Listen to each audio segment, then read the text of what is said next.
everyone. So today's topic is negative and positive liberty. अब liberty में आप कहते हो कि negative क्या होता है? Negative और positive liberty.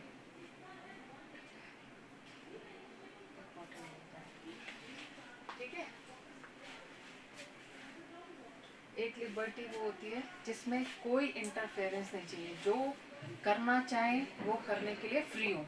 What ever want to we do, no one can interfere the liberty. एक तो वो होता है. एक पॉजिटिव लिबर्टी होती है कि भाई पॉजिटिव और नेगेटिव में एक तो नेगेटिव होती है, एक पॉजिटिव होती है, जिसमें ये कि एक इंटरफेरेंस, बाहरी इंटरफेरेंस कहीं नहीं चाहिए. एक में होता है कि ऐसी कंडीशंस क्रिएट करना जिसमें कि खुद को डेवलप कर सकें. तो नेगेटिव और पॉजिटिव है. मैं इसको लिखवा दूंगी या नोट्स भेज दूंगी. पहले इसको बुक से समझने की कोशिश करिए. चैप्टर में हम पढ़ चुके हैं कि 2 डायमेंशंस हैं फ्रीडम के. कौन से 2 डायमेंशंस हैं बता सकते हैं फ्रीडम के? बताओ, व्हाट इज फ्रीडम? तो 2 डायमेंशंस थे. कौन से क्या होता है?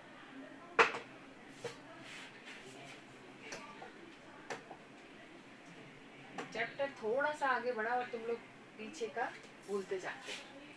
तो 2 डायमेंशन है एब्सेंस ऑफ एक्सटर्नल कॉन्स्ट्रेंट. एक तो वो है कि कोई रुकावट ना हो, कोई रिस्ट्रिक्शंस ना हो एक्सटर्नल, जो भी हम करना चाहें हम करें. दूसरा होता है कि expansion of opportunities to express oneself. अपने आप को एक्सप्रेस करने का, अपने आप को ग्रूम करने का, अपने आप को डेवलप करने का ऐसी कोई अपॉर्चुनिटी क्रिएट हो जिसमें कि हम खुद को डेवलप कर सके. तो ये 2 डायमेंशन है फ्रीडम की. ठीक है. पॉलिटिकल थ्योरी में इसको नेगेटिव और पॉजिटिव लिबर्टी के नाम से जाना जाता है. ठीक है. इन 2 डायमेंशंस को negative liberty and positive liberty के नाम से जाना जाता है. अब नेगेटिव लिबर्टी क्या होती है? नेगेटिव, देखो बहुत ध्यान से सुनना, ये क्वेश्चन आ जाता है. What do you understand by negative liberty, what do you understand by positive liberty. इसमें होता है ये define and defend an area in which individual would be inviolable. Inviolable मतलब कोई इंटरफेरेंस नहीं चाहिए. नेगेटिव लिबर्टी का मतलब है कि इसमें ऐसे एरिया को डिफेंड करना जिसमें इंडिविजुअल को कोई इनवॉयलेबल मतलब कोई भी डिस्टर्ब ना करे. ठीक है. कोई रिस्ट्रिक्ट ना करे. इन विच ही और शी कुड डू, बी और बिकम वॉट एवर ही और शी विश टू डू और बी और बिकम. ऐसा एरिया जहाँ पे वो जो कुछ भी ही और शी मतलब मेल और फीमेल मान लो, एक बॉय एंड गर्ल मान लो, जो कुछ भी करना चाहे वो कर सके, उसमें कोई एक्सटर्नल इंटरफेरेंस ना हो. ठीक है. जो भी करने का मन है, जो भी डिजायर्ड गोल है, जो भी विश है, वो कर सकें बिना किसी इंटरफेरेंस के. That is called negative liberty. ठीक है. नेगेटिव में कोई रिस्ट्रिक्शंस नहीं. अब पॉजिटिव लिबर्टी की भी है. This is an area in which no external authority can interfere. इसमें कोई भी एक्सटर्नल अथॉरिटी इंटरफेयर नहीं करे. नेगेटिव लिबर्टी क्लियर हो गया? जिसमें कोई भी एक्सटर्नल अथॉरिटी इंटरफेयर नहीं करे और जो कुछ भी हम करना चाहे वो हम कर सके. That is called negative liberty. Clear? Negative समझ आ गया है ना? It is a minimum area that is sacred and in which whatever the individual does is not be interfered with. ऐसा एरिया ये सैक्रेड रहे मतलब पवित्र रहे, कहीं किसी से कोई इंटरफेरेंस ना हो. जो कुछ भी मिनिमम एरिया में जो कुछ भी वो करना चाहे वो करने के लिए फ्री हो. The existence of the minimum area of non-interference is the recognition that human nature and human dignity need an area where the person can act unobstructed by others. Minimum area कैसा? Minimum area का existence क्या है भाई? कौन सा ऐसा area हो minimum area जिसमें नॉन इंटरफेरेंस हो, जिसमें जो ह्यूमन नेचर का जो रिकॉग्निशन है, पहचान है, ह्यूमन जो डिग्निटी है वहाँ पे अनऑब्स्ट्रिक्टेड ना हो, बिना किसी रुकावट के. मतलब कोई रुकावट ना हो, किसी तरह का हर्डल्स ना हो, किसी तरह का इम्पेडिमेंट्स ना हो. How big should this area be? अब कितना बड़ा एरिया होना चाहिए, कौन सा एरिया होना चाहिए, मिनिमम एरिया कौन सा होना चाहिए, कितना बड़ा होना चाहिए, and what should it contain, इसमें क्या क्या होना चाहिए. आर मैटर ऑफ डिस्कशन, ये डिस्कशन का मैटर है, ये सालों से चला आ रहा है, ये चलेगा और आगे भी चलता रहेगा. And will continue be matter of debate since the bigger the area of non interference the more the freedom. अब ये जो फ्रीडम का जो ऐसा एरिया है, मिनिमम एरिया कौन सा होना, कितना स्मॉल होना चाहिए, कितना बिग होना चाहिए, कहाँ पे इंटरफेरेंस नहीं होना चाहिए, कहाँ पे इंटरफेरेंस होना चाहिए, ये डिबेट और डिस्कशन का पास्ट में भी था, एक मैटर ऑफ डिबेट, और आज भी और कल भी रहेगा. इसमें नए नए थिंकर्स आएंगे, नई नई चीज़ें आएंगी, ये डिस्कशन चलता रहेगा. All we need to recognize is that the negative liberty tradition argues for an inviolable area of non-interfering in which the individual can express himself or herself. हमको ज़रूरत है ये रिकॉग्नाइज करने की, ये पहचान करने की, जो नेगेटिव लिबर्टी जो ट्रेडिशन है वो आर्ग्यू करता है कि ऐसे इनवॉयलेबल एरिया जहाँ पे इंटरफेरेंस नहीं हो, जिसमें कि इंडिविजुअल खुद को एक्सप्रेस कर सके, है ना, अपनी ओपिनियन रखे, अपने आप को डेवलप कर सके, अपने आप को ग्रूम कर सके, ऐसे एरिया में कोई भी इंटरफेरेंस नहीं होना चाहिए. ये नेगेटिव लिबर्टी वाले आर्ग्यू करते हैं.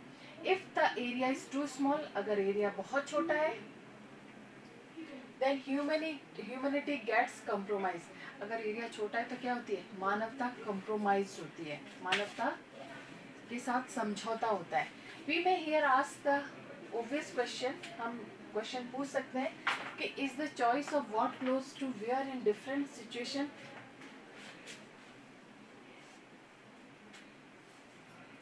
ओके, स्क्रीन थोड़ा सा छोटा है, ये दिख रहा है ना आपको स्टूडेंट्स, नजर आ रही है? Yes ma'am. ओके, तो हम कुछ ऑब्वियस क्वेश्चंस पूछ सकते हैं कि is the choice of what clothes to wear in different situation, कि किस तरह की चॉइस, मतलब किस तरह के क्लोथ्स हम डिफरेंट सिचुएशन में पहने, स्कूल में, प्लेइंग फील्ड्स में, ऑफिस में. A choice that belongs to the minimum area and therefore one that cannot be interfered with by external authority. It is a choice that can be interfered with by state religion authority, ICC और CBSE. मतलब हमें school में कैसा dress up होना है, office में क्या पहनना है, प्लेइंग फील्ड में क्या पहनना है, ये क्या हो गया, एक मिनिमम एरिया हो गया. इसीलिए one that cannot be interfered with by external, इसमें कोई एक्सटर्नल अथॉरिटी का इंटरफेरेंस नहीं होना चाहिए. ये चॉइस होनी चाहिए. दैट कैन बी, जो इंटरफेयर होता है वो स्टेट के द्वारा, रिलीजियस, मतलब अगर सरकार ये कह दे या कोई ICC या CBSE ये कह दे कि यही पहनना है, तो बहुत ज़्यादा इंटरफेरेंस नहीं होना चाहिए, पर उसके दूसरी चीज़ें, दूसरे एस्पेक्ट्स देखना चाहिए कि यूनिफॉर्म जो रखी है वो, या स्कूल में कोई स्पेसिफाई यूनिफॉर्म है तो वो उसके क्या रिजल्ट्स हैं, ये मैं पहले बता चुकी हूँ पहले वाली क्लास में. Negative liberty arguments are in response to the questions over what area am I the master.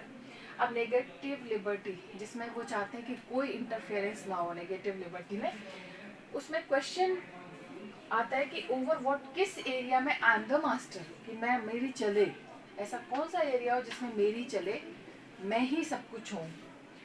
It is concern with explaining the idea freedom from. ये जो आइडिया है वो फ्रीडम फ्रॉम से, किस फ्रीडम से, कौन सी ऐसी फ्रीडम हो जिसमें मैं खुद का मास्टर हूँ, मैं अपनी चॉइस से जी सकूँ, मैं अपनी चॉइस से रह सकूँ. इन कंट्रास्ट द आर्ग्यूमेंट, अब ये तो नेगेटिव लिबर्टी का एरिया बता दिया कि कोई इंटरफेरेंस नहीं हो, बहुत ज़रूरी हो तो ही हो, अदरवाइज नहीं होना चाहिए. अब पॉजिटिव लिबर्टी में क्या है, ये कंसर्न होता है explaining the idea freedom to say. ये फ्रीडम, वो फ्रीडम फ्रॉम से है, ये फ्रीडम टू से है. They are in response to the answer who governs me.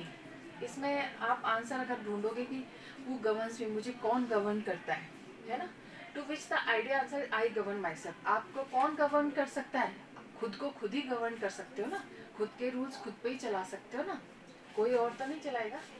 Positive liberty discussion have a long tradition that can be traced of Rousseau. अब ये जो पॉजिटिव लिबर्टी है वो डिस्कशन के बाद आई है इनके परसेप्शन से. रूसो हो गया, हेजेल हो गया, मार्क्स हो गया, गांधी हो गया, ऑरबिंदो हो गए, ये जिन्होंने, जिनसे इंस्पायर्ड होके लोगों ने, थिंकर्स ने ये सब चीज़ें लिखी है कि लिबर्टी, पॉजिटिव लिबर्टी क्या होता है. पॉजिटिव लिबर्टी में ये है कि भाई जहाँ जरूरी हो वहाँ पे रीजनेबल रिस्ट्रिक्शंस होने चाहिए, ठीक है। ऐसा नहीं बिल्कुल ही आप बिल्कुल ही खुले उसकी तरह छोड़ दो, नहीं। नेगेटिव लिबर्टी तो कहती है कोई इंटरफेरेंस नहीं होना चाहिए, पॉजिटिव लिबर्टी कहती है कि रीजनेबल रिस्ट्रिक्शंस जरूरी है। It is concerned with looking at the condition and nature of that relationship between the individual and the society, and of improving these conditions such that there are fewer constraints to the development of the individual personality. अब देखिए बहुत important है कि ये concern है, जो positive liberty है वो आप आसपास की कंडीशन ऑफ नेचर पे डिपेंड करता है कि आपके रिलेशनशिप जो इंडिविजुअल और सोसाइटी के आपस में रिलेशनशिप कैसे हैं, और उन कंडीशंस को इम्प्रूव करने के लिए जिसमें कि आपकी पर्सनैलिटी ग्रो करे, आप डेवलप करें, ऐसी कंडीशन सोसाइटी में बन जाए कि जहाँ पे आपकी पर्सनैलिटी डेवलप हो। अगर वहाँ पे फ्यूअर कॉन्स्टेंट आते हैं, वो भी रीजनेबल, जबरदस्ती के नहीं, तो वहाँ होने चाहिए। पॉजिटिव लिबर्टी को आर्ग्यूमेंटेडली देखें हम, तो ऐसी कंडीशंस क्रिएट होनी चाहिए जिसमें थोड़े से फ्यूअर रिस्ट्रिक्शंस हो, जिसमें कि हर इंडिविजुअल अपनी पर्सनैलिटी को ग्रो कर सके, डेवलप कर सके, ग्रोथ हो सके। इसका एग्जाम्पल दिया है, the individual is like a flower. Individual क्या होता है, एक फ्लावर की तरह होता है। वो क्या ब्लॉसम कब होता है, वो कब खिलता है, तब खिलता है जब सॉइल क्या होती है, फर्टाइल होती है ना। सन इज जेंटल, जब सन जेंटल होता है, एंड वाटर इज एडिक्वेट, पानी होता है। ये फूल कब खिलता है, फूल तभी खिलेगा जब ये सारी कंडीशंस उसके फेवर में होंगी, तभी तो वो डेवलप कर सकेगा अपने आप को। और सबसे इम्पोर्टेंट, केयर इज रेगुलर। और केयर बहुत ज़रूरी है। अगर केयर नहीं करोगे, ये सब चीज़ें छोड़ के एक दिन पानी डाल दिया, 100 दिन का पानी एक दिन में डाल दिया, तो फूल क्या होगा, मुरझा जाएगा। तो ये सारी चीज़ें ज़रूरी है। उसी तरह पर्सनैलिटी डेवलपमेंट के लिए पॉजिटिव लिबर्टी में fewer restrictions is necessary. The individual to develop his or her capability must get the benefit of enabling positive condition in material, political and social domain. अगर political, social domain में देखे जाए तो personality capability को develop करने के लिए ऐसी पॉजिटिव कंडीशंस का क्रिएट करना ज़रूरी है। कुछ पॉजिटिव कंडीशंस क्रिएट होनी चाहिए। The person must not be constant by poverty और अनएम्प्लॉयमेंट। अब पर्सन कॉन्स्टेंट कहाँ नहीं लगना चाहिए, पॉवर्टी के और अनएम्प्लॉयमेंट में कॉन्स्टेंट नहीं लगना चाहिए। They must have adequate material resources to pursue their wants and needs.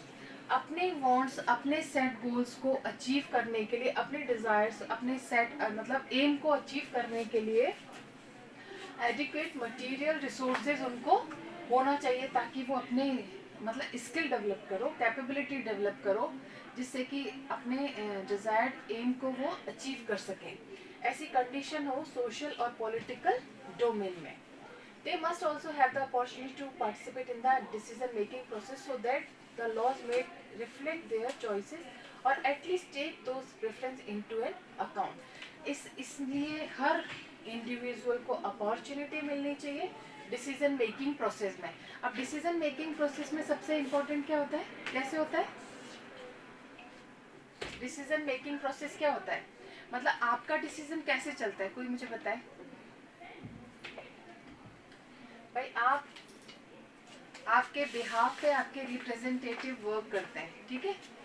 कौन चुनता है उसको, सिटीजन्स, पीपल्स, है ना। तो उनके बिहाफ पे वो डिसाइड करते हैं कि किस इंडिविजुअल की पर्सनैलिटी के लिए कौन सा लॉ बनाना है जिससे कि उनके लिए बेनिफिशियल हो, ये ज़रूरी है। तो डिसीजन मेकिंग प्रोसेस में सबको अपॉर्चुनिटी मिले, हर इंडिविजुअल को अपॉर्चुनिटी मिले, ताकि उनकी चॉइसेस रिफ्लेक्ट हो थ्रू द रिप्रेजेंटेटिव। देखो थोड़ा सा नेगेटिव और पॉजिटिव में कंफ्यूजन है, मैं भेज दूंगी, लेकिन थोड़ा सा समझने की कोशिश करो। नेगेटिव तुम सिर्फ इतना 2-3 पॉइंट्स में इतना समझ लो। नेगेटिव लिबर्टी का मतलब है कि कोई कांस्टेंट नहीं हो, एक्सटर्नल अथॉरिटी के द्वारा कोई कांस्टेंट ना हो। पॉजिटिव में ये कि कंडीशंस ऐसी बना दो जिसमें कि सब अपने इंटरेस्ट को परस्यू कर सकें, सब अपनी चॉइसेस को परस्यू कर सकें, ठीक है। अब कोई भी हो सकता है वो, और उनके प्रेफरेंस को ध्यान में रखें, ठीक है। डिसीजन मेकिंग प्रोसेस में सबको अपॉर्चुनिटी मिले कि ऐसे रिप्रेजेंटेटिव को चुने जिसमें उनको उनकी चॉइसेस रिफ्लेक्ट हो। अबव ऑल, इसके अलावा to develop their mind and intellect, individual must have access to education. अब इसके अलावा उनके माइंड को डेवलप करने के लिए, उनके इंटेलेक्ट करने के लिए इंडिविजुअल्स को किसकी ज़रूरत पड़ती है?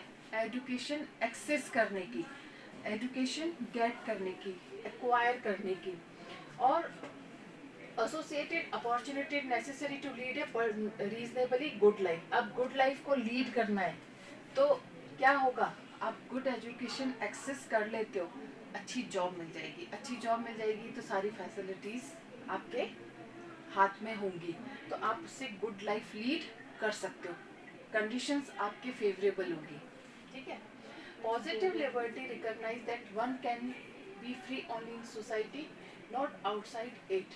पॉजिटिव लिबर्टी रिकॉग्नाइज करती है कि हर कोई अपने सोसाइटी में फ्री हो, आउटसाइड नहीं, and has try to make this society such that it enable the development of individual, whereas negative liberty is only concerned with the inviolable area of non-interference and not with the conditions in society. Negative liberty में सिर्फ ये है कि individuals को कोई भी restrictions ना हो.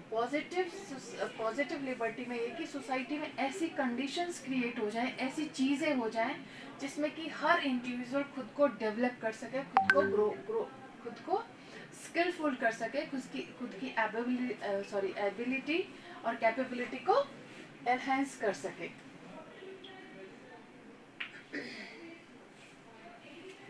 अब हाँ, of course negative liberty would like to expand this minimum area. जो नेगेटिव लिबर्टी है वो मिनिमम एरिया तक एक्सपेंड हो सकती है as much as possible, keeping in mind, ये रखो कि भाई कौन सा एरिया है, कौन सा मिनिमम एरिया है जहाँ पे नेगेटिव लिबर्टी, मतलब वहाँ पे ज़बरदस्ती का इंटरफेरेंस नहीं होना चाहिए। अदरवाइज तो अगर आप सोसाइटी में रह रहे हो तो वहाँ पे कुछ ऐसी चीज़ें होती हैं जहाँ पे फ्यू एंड कॉन्स्टेंट ज़रूरी है। The stability of society, stability society के लिए ये ध्यान रखना है कि वहाँ पे पॉजिटिव लिबर्टी होना ज़रूरी है। पॉजिटिव का मतलब कुछ restrictions, generally they go together and support each other, ये दोनों एक दूसरे को सपोर्ट करते हैं, but it can happen that tyrant justify their rule by invoking argument positive liberty. कई बार होता है पॉजिटिव लिबर्टी को आर्ग्यूमेंट करके, इन्वोक करके कई चीज़ें टायरेंट जस्टिफाई हो जाए, कई अत्याचार वाला जस्टिफाई भी हो सकता है। तो कुल मिला के नेगेटिव और पॉजिटिव लिबर्टी को मैंने एक्सप्लेन कर दिया। और किसी को कोई कन्फ्यूज़न है? इसको थोड़ा डिटेल में बता दिया था। पॉजिटिव और नेगेटिव लिबर्टी को लेके कोई कन्फ्यूज़न है? मैं नोट्स के सेट में क्वेश्चंस सेंड कर दूंगी, but if you have any confusion, any queries, you can ask. है ईशा है, अदिति है, शुभ है? No ma'am. ईशा अदिति, आपने अगर कहीं भी कोई प्रॉब्लम है तो अपन वापस डिस्कस कर लेंगे। चैप्टर अच्छा है, चैप्टर इजी है, नेगेटिव पॉजिटिव में कंफ्यूज मत होना, मैं इसके नोट्स आपको सेंड कर दूंगी डे आफ्टर टुमारो। कल और इस टॉपिक को हम लेंगे फ्रीडम ऑफ एक्सप्रेशन की। फ्रीडम ऑफ एक्सप्रेशन का मतलब क्या है कि एक्सप्रेशन का मतलब है कि हम कुछ भी गालियाँ बकें, कुछ भी करें, मतलब ये फ्रीडम है क्या? इसमें हम देखेंगे कि फ्रीडम ऑफ एक्सप्रेशन का पॉलिटिकल थ्योरी में क्या क्लैरिफाई हुआ है, क्या एक्सप्लेनेशन है। अगर किसी को कोई any question if you have तो can ask. There is no question at all?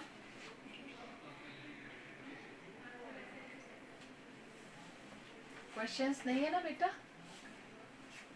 Isha, Shubho, no ma'am. Aditi? No ma'am. हाँ, आपने पहले का चैप्टर पढ़ा नहीं क्या? आपने पढ़ा है ना पहले? ईशा, आपने शायद नहीं पढ़ा होगा, तो कोई बात नहीं, आप वीडियोस देख लीजिएगा, नहीं तो मैं इसको एक बार फिर रिवीजन में ले लूँगी, ठीक है? Till then take care.